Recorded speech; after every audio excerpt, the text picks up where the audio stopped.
Since the start of US President Donald Trump's second term, Mexican President Claudia Sheinbaum has been consistent, both in handling her volatile counterpart and her message to the public. México es un país libre. Mexico is a free, independent and sovereign country. We have clearly defined our national sovereignty to avoid any interventions on our sovereignty. The Mexican people will not permit violation of their sovereignty. Under no circumstances will we accept interventions. As a country that depends on the US for over 80% of its international exports, Mexico is particularly vulnerable to the US president's use of trade conflict and is now taking measures to reduce that reliance. With free trade agreements covering 50 countries, Mexico has actively sought to increase its external trade with the EU, China and Brazil.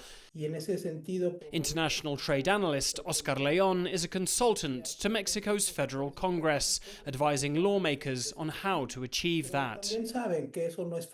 Mexico knows this is neither fast nor easy in the short term, and the official rhetoric has been around de-risking, searching for new providers, entering into new markets, and following an agenda of trade diversification.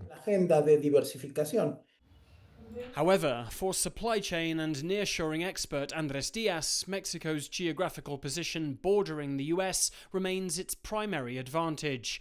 The two countries remain mutual top trading partners, and he sees President Sheinbaum's Plan Mexico policy as the right approach. The president talked about this plan, and it's mostly focused on attraction of foreign direct investment and the integration of local manufacturers into supply chains that they didn't have access to before.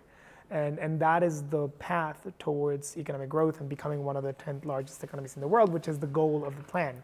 Mexico's private industry works with the federal government to make that happen.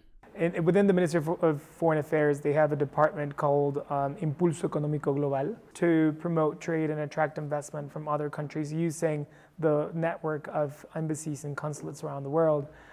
That government department's budget saw significant cuts under the country's previous administration, making Mexico's now urgent goal of trade diversification more difficult.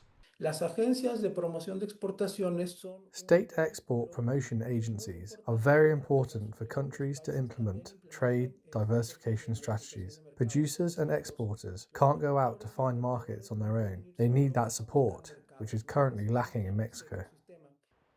As Mexico seeks to protect itself from US trade volatility, Donald Trump's economic aggression may push its top business partner further away than ever before. Alasdair, Baverstock, CGTN, Mexico City.